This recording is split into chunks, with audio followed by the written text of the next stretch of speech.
នេះជាទេសភាពនៅក្នុងខេត្តត្បូងឃ្មុំលាក់ខ្លួនជាយូរឆ្នាំមកហើយបងប្អូនណាដែលបានស្គាល់ទីតាំងនេះខ្លះពេលល្ងាចឡើងមានបងប្អូនកូនក្មួយផ្សេងពួកគាត់មកលេងតាមនេះច្រើនមែនតើហើយយើងឃើញថាទាំងទេសភាពទាំងនារីនៅនេះគឺខ្ជូតមែនតើបងប្អូនអរគ្នាទាំងសម្រាប់នៅពេលល្ងាចបងប្អូនដែលនៅស្រុកភូមិនេះគេបានធ្វើដំណើរមកលេងនឹងជារៀងរាល់ល្ងាចតែម្ដងដោយសារតែទេសភាពស្អាតហើយមានដើមឈូកមានអីគួរឲ្យតាក់ទាញអញ្ចឹងណាអញ្ចឹងយើងមើលថាបឹងដ៏ធំល្វឹងល្វើយមានដើមឈូកហើយពីមុនមកដោយក្មេងៗប្រាប់ថាមានទូកមានអីសម្រាប់ជីហើយចូលទៅបេះផ្លែឈូកអីចឹងទៅហើយនេះជាទេសភាពបាទបងប្អូនអរគ្នាមានវងកូនក្មេងមកក្រុមធំមកមើលទេសភាពនៅនេះចឹងមើលទេសភាពផងមើលខ្ញុំ review ផងមើលស្អីស្អាតផងបងប្អូនអរគ្នាហើយខ្ញុំប្រាប់ទីតាំងហ្មងទៅនេះទីតាំងដែលគេហៅថាភូមិរើលឃុំដូនតីស្រុកពញាក្រែកខេត្តត្បូងឃ្មុំបងប្អូនទាំងអស់គ្នាអាចមកមើលទេសភាពនៅនេះបានបែបធម្មជាតិហើយមានមនុស្សមកលេងច្រើនកកកមែនតើហើយនៅទីតាំងនេះបងប្អូនទាំងអស់គ្នាមានគេលក់ដូរទៀតអញ្ចឹងចាំមើលចុងវីដេអូខ្ញុំដាក់ថាគេមានលក់អីខ្លះហើយគេលក់នៅណាហើយនេះនៅលើទីទួលសុវត្ថិភាពមួយដែលគេធ្វើដំណើរពីឆ្លងមកដោយស្ពានអញ្ចឹងណារបៀបឆ្លងស្ពានឈើចូលមកខាងលើដំបូកយើងមកមើលទេសភាពនៅនេះហើយថតរូបលេងបែបស្អាតបែបខ្ជូតអីចឹងទៅអញ្ចឹងបងប្អូនទាំងអស់គ្នាដែលនៅក្នុងស្រុកត្បូងឃ្មុំខេត្តត្បូងឃ្មុំផ្សេងឬក៏ស្រុកពញាក្រែកក៏ដោយដែលបានមកលេងនេះឬក៏បងប្អូនផ្សេងណាដែលបានមកលេងនេះសូមជួយ share វីដេអូនេះផងដើម្បីឲ្យបងប្អូនផ្សេងទៀតដែលគាត់អត់បានដឹងពួកគាត់អាចមកមើលទេសភាពនៅនេះបានអញ្ចឹងពេលល្ងាចចាប់ពីម៉ោង 4 អីក្មេងៗគាត់ប្រាប់ថាមានក្មេងៗមកលេងទឹកអីចឹងទៅមកមើលទេសភាពហ្នឹងទៅថតរូបស្អាតអីចឹងទៅមានគេសាសងគ្នាមកគូអីចឹងណាអញ្ចឹងយើងចាប់ផ្ដើមមកមើលទេសភាពនៅនេះបានទាំងអស់គ្នាបែបធម្មជាតិហើយចិត្តសុខុមខ្លួនឯងទៀតអញ្ចឹងមិនសូវចំណាយច្រើនឬក៏បែបធម្មជាតិសុខសាយអីចឹងទៅអញ្ចឹងនេះជាទេសភាពបាទស្អាតកំពុងតែធ្វើដំណើរដើរមើលអីចឹងទៅយើងកំពុងតែថតទេសភាពបតាអញ្ចឹងសប្បាយចិត្តមែនតើនៅពេលដែលក្នុងមនុស្សច្រើនមែនតើបងប្អូនទាំងអស់គ្នាសម្រាប់ពួកគាត់ប្រាប់ថាពេលល្ងាចឡើងគេមកលេងទេសភាពនៅនេះមកថតរូបថតអីចឹងទៅអញ្ចឹងពួកគាត់មកមើលទេសភាពជាមួយខ្ញុំដែរហើយក៏បានជួបគ្នាក៏ថតវីដេអូនេះជូនបងប្អូនមើលតែម្ដងទៅហើយប្រវត្តិស្ពាននេះយើងអត់បានដឹងច្បាស់ទេតែពួកគាត់ប្រាប់ថាចាស់នៅក្នុងភូមិតែងតែរៃលុយគ្នាឬក៏រៃអង្គាសគ្នាផ្សេងតែដើម្បីធ្វើទិញឈើទិញអីហ្នឹងដើម្បីឲ្យធ្វើឈើនឹងមកលេងមិនដឹងមកហើយបងនេះគេ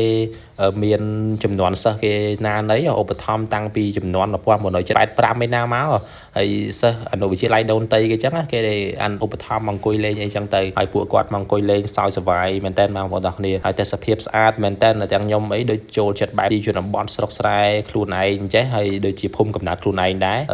អត់សូវចូលចិត្តបែបញ៉ៃមនុស្សច្រើនទេបែបអញ្ចឹងអីអាចថតរូបបែបធម្មជាតិស្អាតហើយនៅទីតាំងនេះមានគេមកធ្វើអីហូបចុកនៅនឹងដែរបងប្អូនទាំងគ្នាគេរបៀបមានកន្ទេលមានអីមកអង្គុយលេងអីចឹងទៅកន្លែងហ្នឹងអញ្ចឹងឃើញថា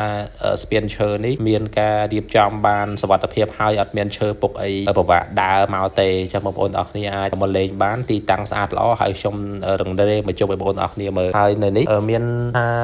អត់ក្តៅទេបងប្អូនទាំងគ្នាបាច់បារម្ភថាក្តៅអីទេនៅសារតែលើទីទួលនេះគេមានកញ្ចុះមួយតូចល្មមសម្រាប់បងប្អូនអង្គុយលេងហើយដាំឈើដាំព័ទ្ធជុំវិញនឹងឡើងស្អាតហើយមានកម្ដៅថ្ងៃអីចូលដល់បានទេហើយទេសភាពត្រជាក់ល្អដោយសារតែទឹកព័ទ្ធជុំវិញអញ្ចឹងហើយមើលពួកគាត់បាទមកលេងមួយខ្ញុំអីចឹងទៅមករាក់ទាក់មែនតើដោយសារពួកគាត់មកដល់ជជែកមួយយើងរាក់ទាក់អី